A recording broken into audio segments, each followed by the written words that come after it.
Hi there, my name is Memo, this is my channel, Houseplanty Goodness, and essentially it's a place where I like to geek out about my big passion. You might be able to see some of it around me. It's tropical houseplants. Now today, I want to talk about a carnivorous plant. So specifically, I want to talk about the Nepenthes, or the monkey pitchers, or the pitcher plant. Let me bring it up and I'll show you, and I'll put on the scientific name of the specific Nepenthes that I've got based on what somebody told me on Instagram, because I bought this as just a Nepenthes or a monkey jar plant from a garden center. It didn't have the specific botanical name of this specific Nepenthes, but based on other people that have got a lot more experience with Nepenthes than I do, they said, oh, it's probably, I think, the Ventrata. So I will put it up at the top there. But let me show you the plant first. So again, this is probably something that most people have seen before. These are the new pictures that they're coming in, because they come in like that from the plant. You might be able to see how that one is growing there. And there's another one right there. And they're little tiny little pictures. In the beginning, they almost look like they are kind of dry and crispy, but just persevere through it. You can see there's another plant, and I can see there's another leaf within the new leaf that is coming out. You can see I don't just have janky support sticks. I've also got janky plant cable tie hanging implementation from the ceiling. So this is usually behind where the camera is at the moment. So you might be able to see as well that some of these pictures have got some crisping at the very top. And pretty much most of what I've learned about caring for Nepenthes, I've learned from Red Leaf Exotic, and I will see if I can remember to add their YouTube channel link down below and their Instagram as well. Amazing, amazing guy. I think it's a couple that run the business, and they love pitcher plants specifically, and Nepenthes. And yeah, just if you want to know, if you really, really want to geek out, this is my first soiree into Nepenthes. So I'll talk to you about my experience as somebody who's never cared for them before. But if you really want to get into the nitty-gritty and the scientific, definitely check out Red Leaf Exotics YouTube channel and Instagram as well. Just amazing amount of information. But this plant, let's talk morphology. The leaves are relatively succulent. There's obviously a very thick midrib, so the middle part of the leaf that is, let me show you just there, because obviously that is where that pitcher is coming off from. These are not pitchers that you want to be putting water in or anything like that, and you might be able to see with this one, it has got a little lid. And interestingly enough, as you water this plant, this pitcher now has quite a bit of liquid, which is essentially where the bugs will fall into the pitcher plant, and that's what would then start dissolving the plant, and the plant would get the nutrition from there. The really cool thing about pitcher plants, and there's different types of pitcher plants, ones with absolutely huge pitchers, but let me show you, that is the largest pitcher that I have at the moment. And if I kind of hide my face ever so slightly, it might then focus on that. But the really cool thing about some of these pitchers, and some of them have got lids and some of them don't, and apologies, as I said, I've not been dealing with them for too long, so I might not know the scientific terms for them. I'm just calling it a lid. But some of them that have got quite large openings, and they're quite large and look quite big, are actually almost, and this is kind of cool in a kind of disgusting way, but certain, I think, rats or kind of rodents, something from the rodent family, will go into a pitcher plant that is this big, and they will stand on the ledge of this and poop straight into the pitcher. And interestingly enough, that poop has got nutrients that the plant then utilizes. And I think there is one or a few specific pitcher plants that do get a lot of their nutrition from rodent poop that poops straight into the pitcher. It's kind of cool. I'm just visualizing. I'm one of those people that will tend to visualize things like that. And I'm just kind of visualizing a little mouse type thing sitting on the ledge of the Nepenthes with a little tiny newspaper pooping into what essentially is a toilet for it. Sorry, random comment there for me, but That's how my mind works.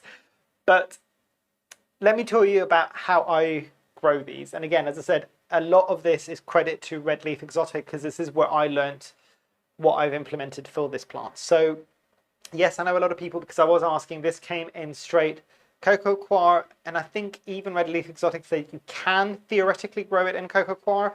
But what I did is I pretty much took out most of the soil that was in it. I did know that it might cause some shock to the plant, so I was aware of that, but I did it very, very gingerly, even more so than I would do whenever I was repotting other plants as well.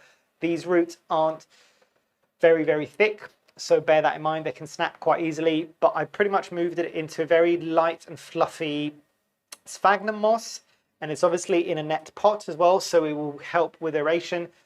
But essentially something that Red Leaf Exotic did say on there is think of this less like you would a Sarracenia or I'm trying to think of something else, a Sarracenia, a Venus flytrap, a Drosera, which are bog plants, and they're sitting in relatively drenched soil most of the time because they tend to be on the outbanks of kind of rivers or lakes or bogs, in actual bogs themselves. These, think of them a bit more like you would an aroid. These grow on trees a lot of the time, so they are used to getting quite a bit of air around their roots. So mind blown, I did not know this. I thought most carnivorous plants were kind of boggy plants. This is slightly different. So that's a bit of a game changer in itself. So I've added in some sphagnum moss. I also added in some perlite just for extra aeration. There are ways that you can kind of sit this in water as well. And again, go and check out Red Leaf Exotics YouTube channel to find out how they do it with that one. I just water this a bit more frequently. I water this, I think, every 2 days in the summer, every 3 days now coming into the winter when the light is a bit lower. I'm giving this as much light as I possibly can. It's relatively high in my conservatory. Yes, I have got a shade cloth, so it's not exactly like I've put it into a south-facing window and let it bake all day long. If you are doing that, you might need to water more frequently. Now, the other thing to always say, as with any carnivorous plant, these can be a bit fussy when it comes to tap water. And again, this is based on what I've read online. I know a lot of people have been growing these for years, I'm sure, and I think the people really into their Nepenthes are almost as fanatical as some of the orchid people as well. So I'm sure I'm going to get corrected by a lot of people. I mean, no offense, I am learning, so please do share your knowledge with me and everybody else. I'd love to know. But with this plant, it's always advised that you use something like rainwater. I think even filtered water might be not pure enough, essentially. Distilled water should be fine. I do also, because I am a bit extra and I've got too many plants and I've got some plants that are quite fussy, I do also have a reverse osmosis system.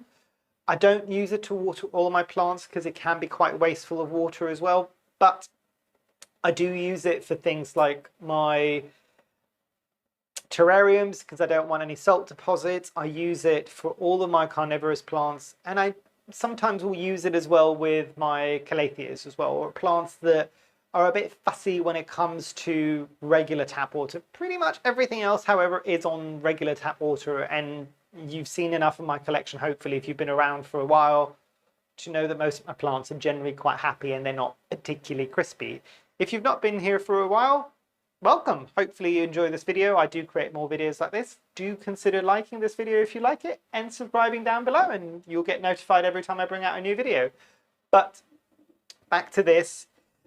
It is one that would appreciate high humidity. That's why I've got it in my conservatory. I think this specific one isn't one that is particularly fussy about its humidity. Some of them do, and some of them, based on what I've kind of read online and based on what I've seen, and I keep mentioning Red Leaf Exotic because for me, they are the king in terms of the knowledge. Some of these plants are lowland plants. Some of these are highland plants as well. Most Nepenthes will grow in a very small part of the world geographically, and I think most of them are kind of clustered around each other, so bear that in mind. They've obviously got very specific growing conditions, and depending if they're lowland or highland plants, they will have different requirements. But very cool nonetheless, and I'm still surprised that I've been able to grow quite a few pitchers on my own. Coming back to the ones that are slightly crisping up, based on what I've seen online, don't remove them. Let them go fully crispy and drop off on their own. And these have been crisping off for months now, and they're still doing quite well, because you would imagine that part of how this plant is doing in terms of growing, it's also photosynthesizing. It's still a green plant. It's just getting added nutrients from the bugs that might be falling into the pitchers. And I can't believe I'm saying this, but I have seen this in loads of different places when people talk about carnivorous plants. These are not plants that you give human food to. Bugs is what they do. Granted, there are cool ones. Remember the ones that we were talking about with some of the rodents? There are some that have got big enough pitchers that they occasionally catch rodents, entire rodents, because the pitcher is that big. I don't think it's the intention that that plant would then break down an entire rodent to get the nutrition from it, but just bear in mind, don't give this human food. Essentially, let it grab its own food. As with most carnivorous plants, getting food is a good thing for them. If they don't get food, it won't kill them. So do not add fertilizer ever in the water or in the soil or in the growing media that you're growing these plants in. That is not how they absorb their nutrition. They absorb it from the actual pitchers themselves. And generally, it should be a bug. I think with this one, I have tried a couple of times, more so in the summer when there's flies buzzing around and I managed to kill a fly. I will put a dead fly in there, and it doesn't seem to harm this too much. Don't do that with the Venus flytrap. It needs to catch live prey, not dead prey, and every time it closes its trap, essentially, it expels energy, and it's not really getting that back if it's not getting what it needs. But this one actually has been relatively easy so far to grow. The other thing that I will probably finish off on is this, eventually when it grows a bit like a vine. So it will grow and vine around these things. This one's quite a small one yet. I did want to get a smaller one rather than a big one because I didn't know what I was doing just yet. I was learning. But having grown this for quite a few months now, I would say I'm kind of slowly getting the hang of this. I've grown some of my own pictures on it. I've not had any fail just yet, touch wood. But again, based on what I've seen and the discussions I've had with people on Instagram, this specific type of pitcher plant is one of the easiest ones, which is why it's so readily available out there in the market. But yeah, slightly different video today, talking about the Nepenthes, or the pitcher plant. If you've got any questions and comments, do drop them down below. As you might have realized from all the rambling that I've been doing in this video, I'm still learning myself with this. So if you want to share any of your own experiences or any of your own knowledge, please do. I would like to know as much as everybody else watching this. But yeah, hopefully you've enjoyed. Hopefully I shall see you here soon. And I truly, truly hope that you have a great rest of your day. Thanks. Bye.